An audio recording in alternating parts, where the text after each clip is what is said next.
Why is 2025 an important year for government spending? Does the rise of China mean free trade no longer applies? Is it a good idea to devalue the US dollar? I'm Dominic Pino, Thomas L. Rhodes Journalism Fellow with the National Review Institute, and we'll look through those questions on this episode of Econception.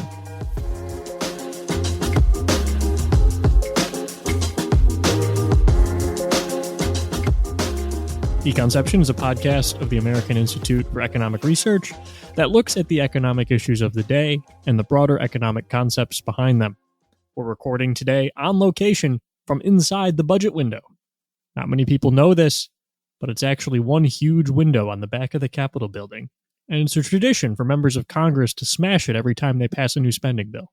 I'm kidding, of course, but they might as well. No matter who wins the next presidential election, they are going to have a big problem to deal with in the first year of their first term. The end of 2025 is going to be a major fight over tax policy, spending policy, and the trajectory of the national debt going forward. To talk about that today, we have Paul Winfree, who is the CEO and president of the Economic Policy Innovation Center, a Washington, D.C. based group that tries to talk to legislators and policymakers in and around D.C. about budget problems. So, Paul, can you please just run down for us very quickly what the problem is that we're facing in 2025 and what you're trying to talk to legislators and policymakers about so that maybe they'll have a little bit of preparation before we get there? Well, first of all, thanks for having me. And I don't know how I'm supposed to do that very quickly because there's so much that legislators are going to have to confront over the next really 18 to 24 months. So there are a number of fiscal inflection points, and those involve everything that legislators are going to try to tackle this year, like the Farm Bill, to the expiring tax cuts that were part of the Tax Cuts and Jobs Act that President Trump and Congress got together on back in 2017. So, folks know the Tax Cuts and Jobs Act had several components to it. The first was made a bunch of changes to the international tax system. It also lowered the corporate rate from 35% down to 20%. But the other thing that it did is that it cut taxes on individuals in every income bracket on an average of, I think, about 7.5%. And all of those individual tax cuts, those go away at the end of next year. The other thing that goes away at the end of next year is a lot of the pandemic era spending. So one of the big buckets of that my team has spent a lot of time tracking and doing research on is a $350 billion pot of money called the State and Local Fiscal Recovery Fund, or the SLFRF, that was included in the ARPA legislation. That's the Build Back Better reconciliation bill that was enacted at the very beginning of the Biden administration. All of that money also goes away at the end of next year. And so, the reality is that states and local governments have become dependent on it, and they're going to come to Washington when it starts to run out and say, hey, look, you got to keep this going, or else I'm gonna have to end these programs that are really popular and that your constituents rely on at the same time that those tax cuts are going away. And so one of the things that we're thinking about is how to equip policymakers not just with information and tools to understand the legislative landscape and what's actually going to happen and what some of the trade-offs that they're going to have to make might end up looking like, but also like what's changed between now and 2017. I mean, the reality is that the economic landscape is just very, very different today relative to what it was in 2017, including the fact that we have over $9 trillion in new debt on the government's balance sheet relative to where we were at the beginning of 2020, right before the pandemic started. And so that really matters, and I think will ultimately influence what Congress is able to do here when some of these provisions start expiring over the next 18 to 24 months. In addition to that, there's also Obamacare subsidies that will need to be extended, or maybe not extended, but They run out. And then there's going to be some of the contract authority from the infrastructure bill also will need to be renewed if Congress listens to the contractors that come to DC and say, hey, look, we need more money to finish these projects we started, which will probably happen because there's been lots of inflation in the construction sector since that bill passed. So all told, how much money are we looking at here that could potentially be added to the debt at the end of 2025? Well, that's a good question. And the number is actually shifting on a daily basis just as debt service costs continue to rise and interest rates on government debt, should there be deficit spending involved, are also on the increase. If Congress were to extend current policy, what that means is if they were to keep doing everything that they're currently doing right now, and if the tax system were to remain exactly like it is right now, that would add over a 10-year period anywhere between $5 to probably $6.5 trillion to the debt. Now, I just testified about 2 weeks ago before the Ways and Means Committee, and the number that gets me to that $5 to $6.5 trillion bakes in a, say, $4 trillion extension of the revenue baseline, adjusting for the expiration of the Tax Cuts and Jobs Act provisions. And Chairman Smith referenced at the hearing that the updated numbers coming out of the Joint Tax Committee are probably more in the ballpark of $4.5 to almost $5 trillion just for the tax cuts alone. And so the deficit impact that's associated with the continuation of current policy is not getting any better. It's only getting worse. And so if interest costs on the debt continue to rise like they have been doing over the last couple of years, we could see an ultimate price tag of continuing current policy, even at the high end of those numbers, like mid 6 trillions, or maybe even, upwards of 7 trillion, or maybe even more, which is, quite frankly, just probably too much to take on at any one time.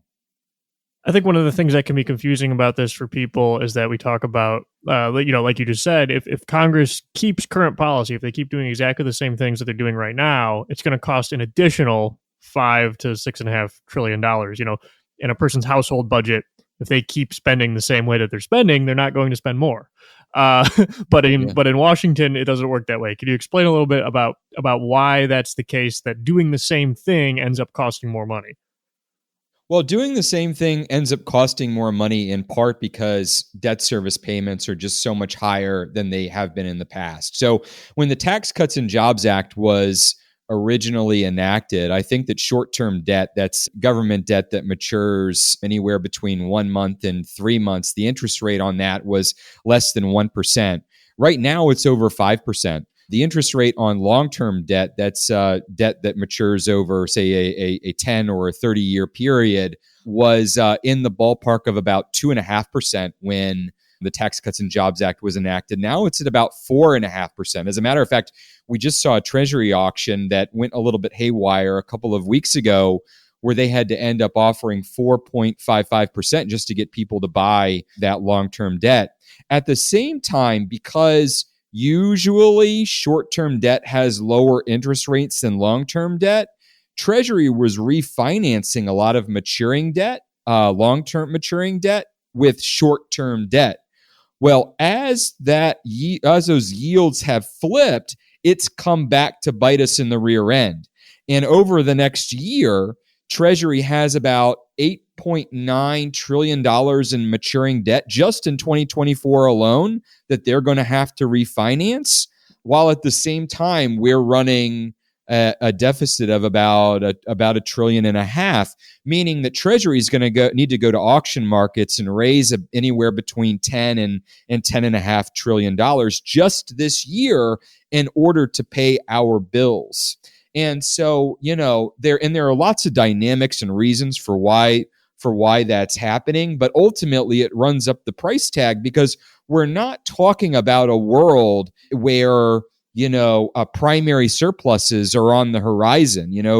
Trillion plus dollar deficits are just sort of baked into the current law baseline, meaning that even if all of the tax cuts were allowed to expire and all of the subsidies that we've been sending to states are allowed to expire and all of the pandemic era spending that we've been doing, all of that is allowed to expire, we're still going to be running massive deficits, which means that our borrowing costs are only going to rise from here on out, unless we hit a period where we have massive economic growth. And by massive economic growth, I mean significantly higher than what any of the blue chips or CBO or OMB are projecting. And that's able to take care of some of the problem. But even then, we're still projected to run massive deficits. So we really are, right now closer to, and I'm not just saying this, to be dramatic here, we really are closer to reaching the point where we're hitting a debt spiral than we probably ever have been before. And by that, I mean a point where the interest payments on the debt are accumulating so quickly over a short period of time that it will be difficult to pay the bills for other programs that are coming due, like Medicare and Social Security, and paying salaries for government employees, and making sure that the military is properly funded, and other things that we have come to essentially rely on during our history. Yeah, in our history, when we've had big deficits in the past, it was because of something that happened. So we had World War II and we had a huge deficit, and then World War II ended and we were able to cut it back. Right. We'd have recessions and there'd be a deficit during the recession, but then the recession would end and then we'd be able to get back closer to balance. We had, the end of the Cold War in the 80s. We had big deficits on military spending, and then the Cold War ended and we had the peace dividend in the 90s. But now we're running a bigger deficit now than we ran in the worst year of the Great Recession in 2009. And it's, we have very low unemployment right now. The United States is not directly involved in any major wars. We're not in a recession. None of the conventional explanations for deficit spending really apply. And so what does it actually look like? Like you were saying, we could get rid of all of the COVID spending, we could get rid of all this stuff, and we still wouldn't be back at balance. So how do we do that? That's the tough question, right? That's difficult. I mean, look, there are a couple of things going on here, and I think you raised a couple of good points. The first is that the spending that the U.S. government has engaged in since the beginning of the pandemic, it looks more like the spending that we have engaged in during times of war than during a typical recession. I mean, the recession spending coming out of the global financial crisis in 2008 and 2009 is like peanuts relative to what the federal government has done since the beginning of 2020. And since the first quarter of 2020, I have some research that walks through the math here that's on our website, www.epicforamerica.org. Folks can go to that and get the details. But I find that since the first quarter of 2020, 76% of all spending, new spending that the government has engaged in has been paid for with new debt, and 14% has been paid for with money creation, basically just printing money.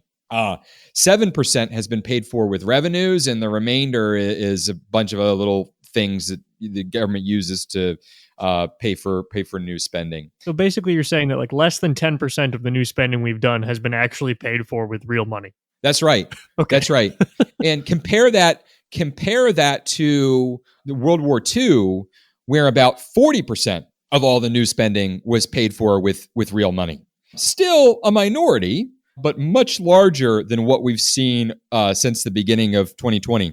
And at some point, we are going to have to pay for that, right? I mean, we're going to either have to pay for that with higher taxes or with growth, and that is going to have to be paired with spending reductions. The other thing that we've seen change over time is that, like whenever there's a recession, whenever there's a ramp up in federal spending, you also see a ramp up in bureaucracy, and you also see a change in the amount of aggregate spending that the government is engaged in. So, for instance, if you compare the spending baseline from before the beginning of the global financial crisis to immediately afterwards, there was a difference of about 1% of GDP. So in other words, we came out of the global financial crisis spending about 1% of GDP more than we did before going into the global financial crisis. Coming out of the pandemic, it's about 2% of GDP higher. And a lot of that is driven by this breakdown that we've seen since 2020 in fiscal federalism. So there is a lot of money that the federal government is sending to the states and local governments that they just were not prior to the pandemic. And like as I mentioned earlier, a lot of that goes away at the end of next year. And the reality is that states and local governments have become dependent on it. I mean, they have hired bureaucrats with the cash that they've received from the feds. They've started projects. Now, they've also wasted a lot of it too. But when that money starts to go away, one of the big questions that I think we need to ask as a country is, what is the role of fiscal federalism, right? Like, should states and local governments, should we count on them to do certain things, to provide some basic services, to provide some provision of public goods? And we've seen a shift where the federal government has been taking more and more and more of that on. I mean, we're seeing that play out right now with the Key Bridge debacle, right? For the last 4 years, the state of Maryland has received a ton of money for basic infrastructure, both through ARPA and then through the bipartisan infrastructure bill through IIJA. And for the most part, we've seen them waste it, right? And now, the president is, using no crisis to waste here and saying, well, we need more federal funds to cover the Key Bridge disaster. Like, wait a minute, pump the brakes. Like, maybe there's, not just they first of all, they had insurance and they should explore those private sector issues. But at the same time, the states and locals do need to take on some of this responsibility too. And we as a country, I think, need to have a large conversation about this coming out of the pandemic. Yeah, I think that is a very underrated point that doesn't get talked about enough is, dividing up that power, because not only just as a constitutional matter, but also as an economic matter, because, there's also a good case to be made that state governments and local governments can do a lot of this stuff better than the federal government can, and can actually, Yes. To the extent these programs are necessary, they can actually serve the citizenry better than the feds can. I guess one last thing, you were talking about interest rates before and how they were really low in the 2010s. Interest rates were very low. And so there was sort of a mantra in DC of, we'd be stupid not to spend because the money is so cheap. Yeah. When money is cheap, individuals in their daily lives, if they have a mortgage, they go and they refinance their mortgage and try to get it locked in at a low rate. Yeah. You were mentioning before that Treasury really didn't do this. And so did they try to do it and fail at it, or were they just not thinking about it? Or how did this not happen? Because I think it's, you were saying we're basically going to have to issue $10 trillion in new bonds in the next year. And we should still be paying the 1 or 2% interest rates. They should have locked those in for at least 10 years. What happened that we missed that opportunity?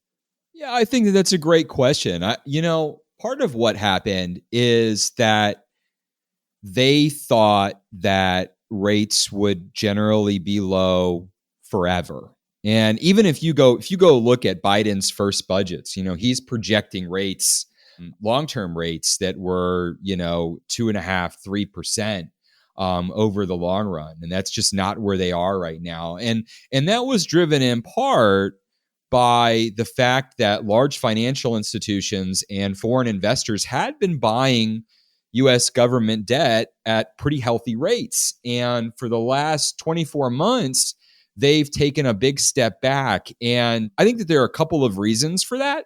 The first reason for that is that we saw a major debt buildup. I mean, as I mentioned before, $9.1 trillion through the end of last year in new debt since the beginning of 2020.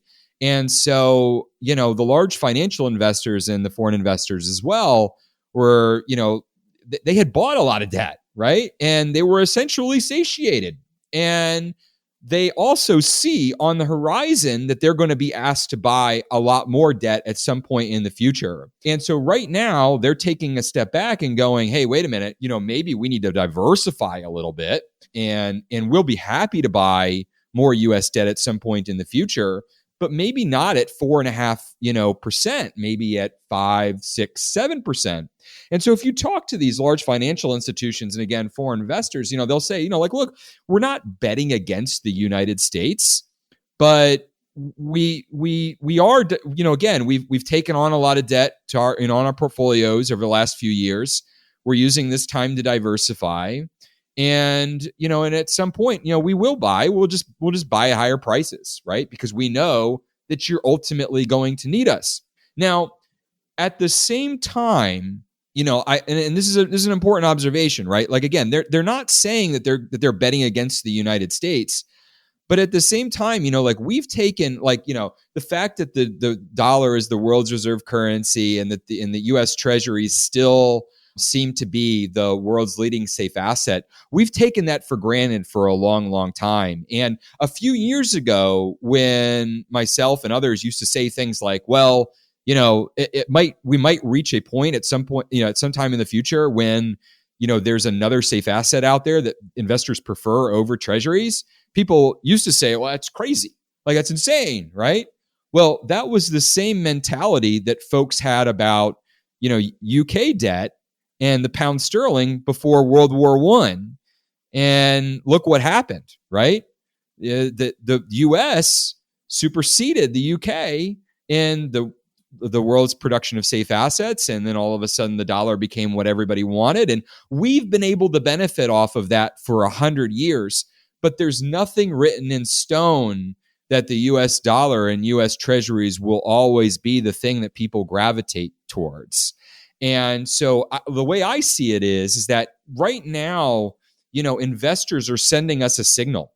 And that signal is that they don't absolutely need us, right? And so what we should be doing right now is we should be taking that signal in, and we should be adjusting our fiscal path in order to preserve the US's standing in international financial markets out into the future so that we can continue to attract international investors and institutional investors and domestic investors with the production of our debt, because the US is a non-risky, safe place to invest. But instead, what we're doing is that we're just planning on issuing more debt and putting ourselves into a riskier financial position at some point in the near future. At least that's what the status quo would lead us to believe we're doing. Yep, and we'd be much better off actually listening to the markets on that one. Yes. Thanks so much, Paul. I appreciate it. Thanks so much for having me.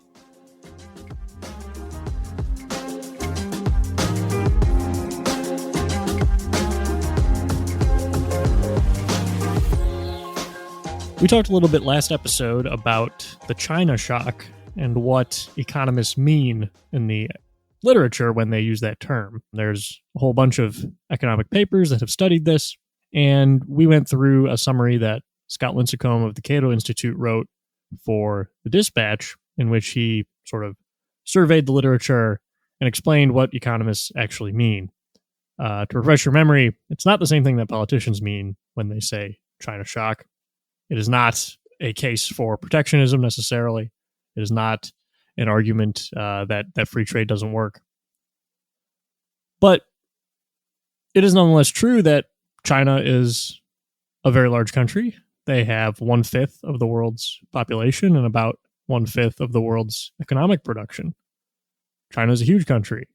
And they are still a communist country. Of course, they have a fair amount of market reforms that they've brought in. Some of those have been tapered back, but a lot of them are still there. And that creates a problem because you have this very large communist country that now has to play by international rules. And of course, a lot of times they don't play by international rules. And so you'll hear it said by supporters of protectionism that, look, if China's not going to play by this, then we're stupid to tie ourselves down with free trade dogma or whatever they might want to call it. Because, our number one adversary is not going to play by those same rules. And so that's unfair. And so in order for us to adequately respond to that, we need to do some of the same protectionist things that they are doing.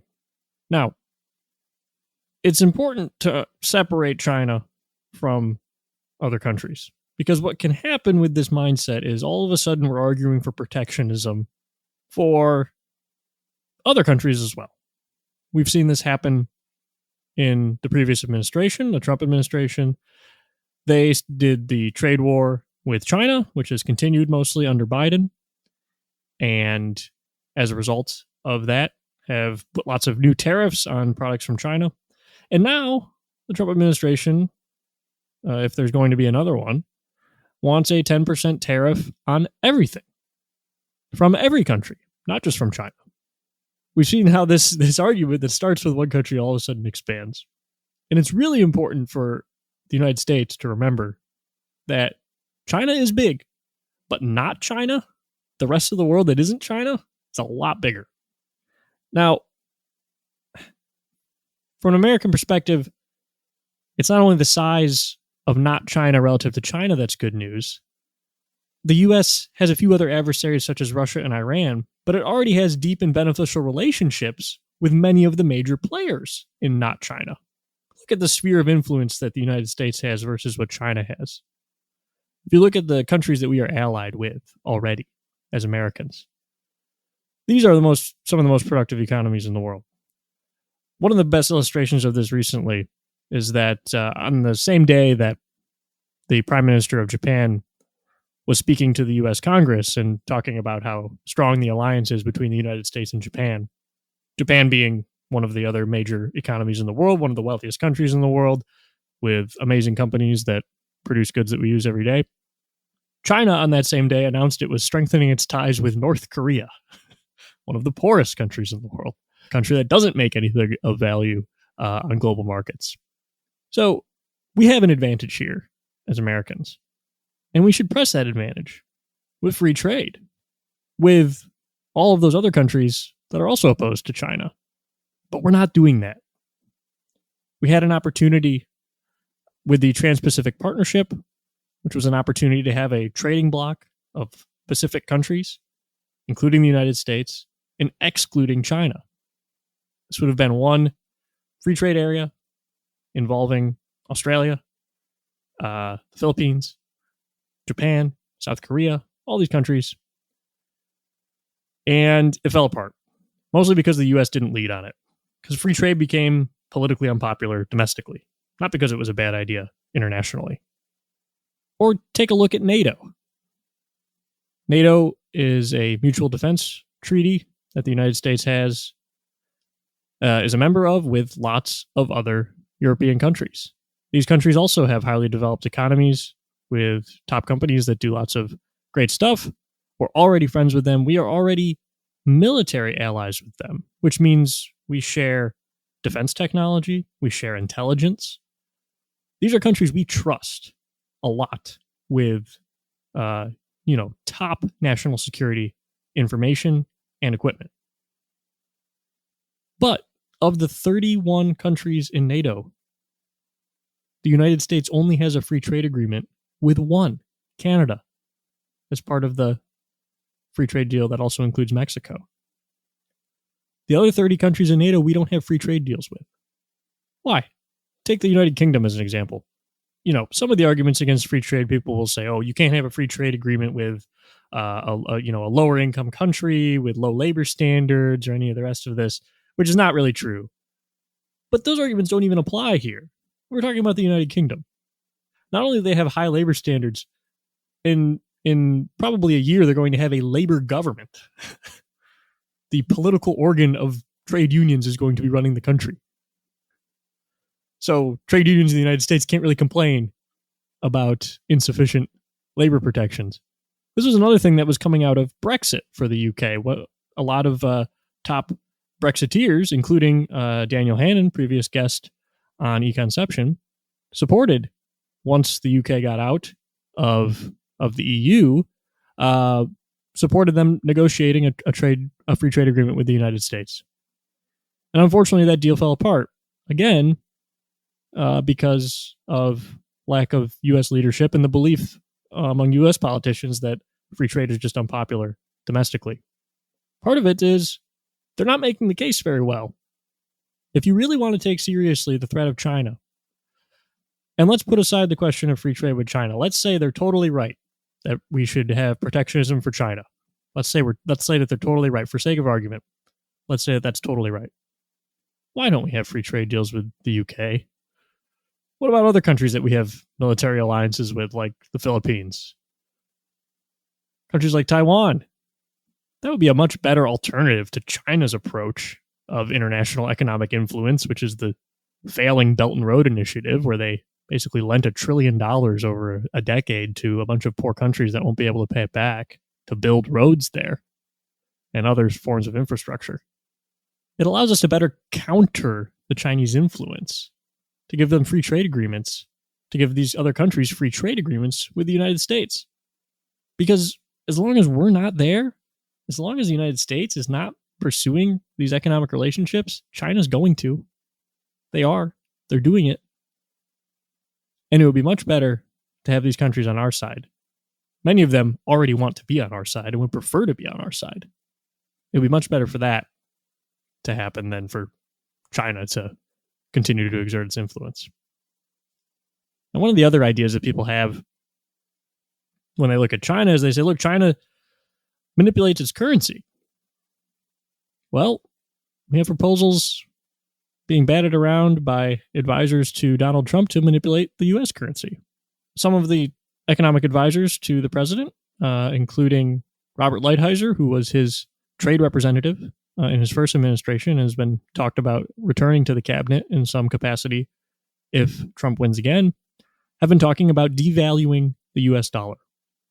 Now, let's say, first of all, what the thought process behind this is, because first of all, devaluing something sounds like it's a bad thing, just in general. And I will say that this would be a bad idea. So that instinct is not wrong. But the logic behind devaluing the currency is that it makes exports cheaper for foreigners to buy. So a lower value of the dollar is another way of saying the dollar is cheaper. If the dollar is cheaper, then foreigners can get dollars easier. And if they can get dollars easier, they can buy U.S. products, U.S. exports, right? So that's the logic behind what they're saying. Maybe that's a good idea. Maybe we should have more exports. And this would be one way to do that. But there's some problems here. And Patrick Horan from the Mercatus Center has a great piece for National Review where he talks about why this dollar devaluation scheme is a bad idea. Pat is a friend of the show. He, as I said, he works at Mercatus Center, where I was fortunate to participate in the Master's Fellowship with Mercatus. Great people over there doing great stuff. And Pat's article runs through what is known in economics as the impossible trinity. And here's what it is. It says that a country cannot have all three of the following at the same time: a fixed exchange rate, free movement of capital or investment, and the ability to conduct monetary policy on its own. You can have two of those at the same time, but you can't have three. Right now, the United States has free movement of capital and investment and monetary sovereignty, which means, the Federal Reserve makes monetary policy for the United States, and we have free movement of capital and investment across borders. What we don't have is the fixed exchange rate.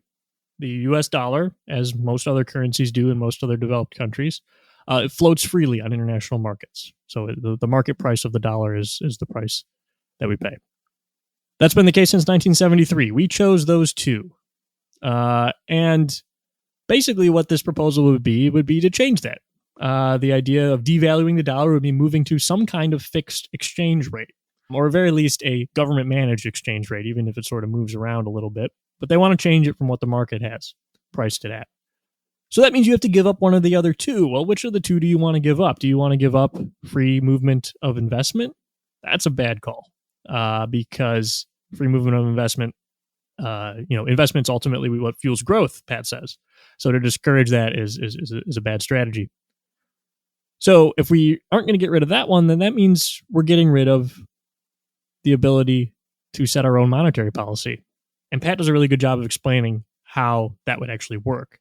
So he says, suppose that the government instructed the Fed to start buying euros in financial markets with newly created dollars to weaken the dollar against the euro. That's how you devalue the currency, right? You have to you create more dollars, and then you use those to buy euros or any other foreign currency, but he's just using euros for sake of argument. You use those dollars to buy them. And so now those dollars are out of the US.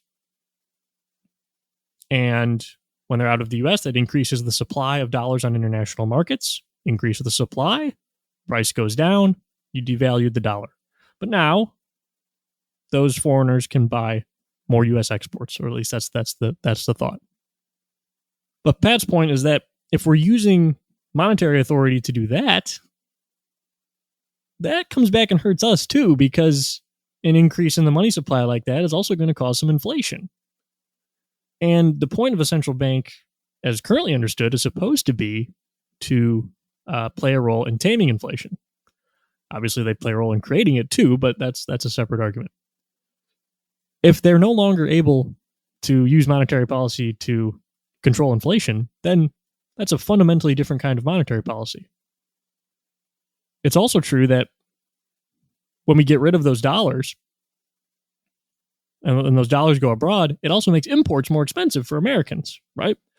So we have inflation from an increase in the money supply, and then that shows up in higher prices for imports.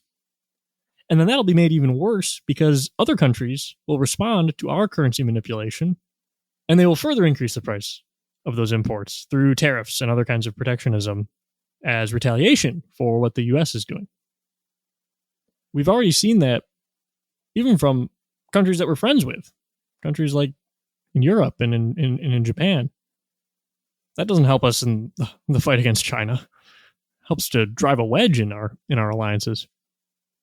And Pat's ultimate point is that while devaluation would affect the nominal exchange rate, the price of a foreign currency in terms of a domestic currency, what really matters for boosting exports in a sustainable way is the real exchange rate, which is the nominal rate adjusted for the price level in each country. He says to permanently reduce the real exchange rate, a country needs to boost its savings rate. More savings means less government borrowing, which leads to lower interest rates and more available capital for investment. More investment leads to more production of goods, which can then be exported. So, what Pat is saying there is it would be much more helpful for the government to stop spending so much, stop issuing so much debt, to stop soaking up so much available capital that could be used for private investment, could be used to build new factories, to hire more people, that sort of thing. Instead, our savings rate is really low, and we don't have that money to invest.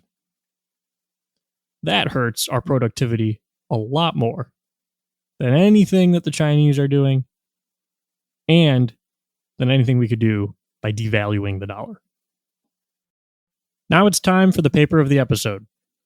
But before that, if you've enjoyed this episode, please subscribe and leave us a positive review wherever you get your podcasts. Helps us to know that you enjoyed the show and makes the show more visible for others to start listening as well.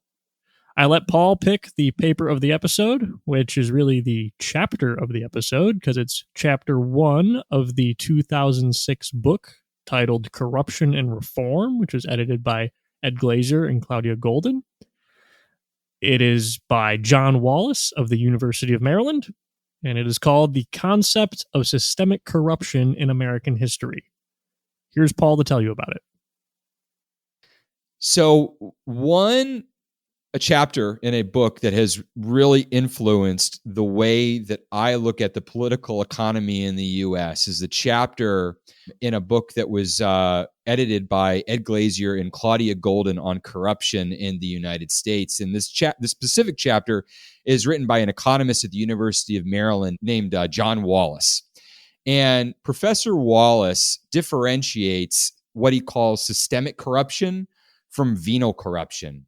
And venal corruption is what we typically think of when we think about how corruption influences politics. It's when politicians are bribed to do certain things. Systemic corruption, on the other hand, is when politicians use barriers to entry into markets in particular to reward their political coalition. And John Wallace points to systemic corruption and says, this is much, much worse than venal corruption because everyone has equal access to bribe a politician, but systemic corruption means keeping economic activity out. And one of the things that has made Americans different than other cultures when economists have looked at international comparisons is that Americans tend to be extremely intolerant of systemic corruption. And this is one of the things that led to, say, the adoption of balanced budget requirements at the state level in the 1830s, to the open incorporation movement in the 1840s and the 1850s, and then also the anti-corruption movement during the Progressive era. And ultimately, it's something that we're seeing right now take shape in these two very different philosophies on tax reform that are playing out between the progressive left and conservatives, where conservatives want lower rates, a fair tax code, and ultimately lower carve-outs. And we say that that encourages economic growth, and it also reduces public corruption. Whereas the progressive left, and this is personified in the Biden budgets, wants ultimately higher rates and more carve-outs if you're part of their political coalition. So I would encourage folks to go look at John Wallace's research on the differences between systemic and venal corruption. I think it's really interesting and sheds a lot of light on policy as we're seeing unfold today, but also as we've seen unfold over the American economic history. The Concept of Systemic Corruption in American History by John Wallace. Read it. That's all for today. Remember, the economy is complicated and nobody has all the answers, but markets work.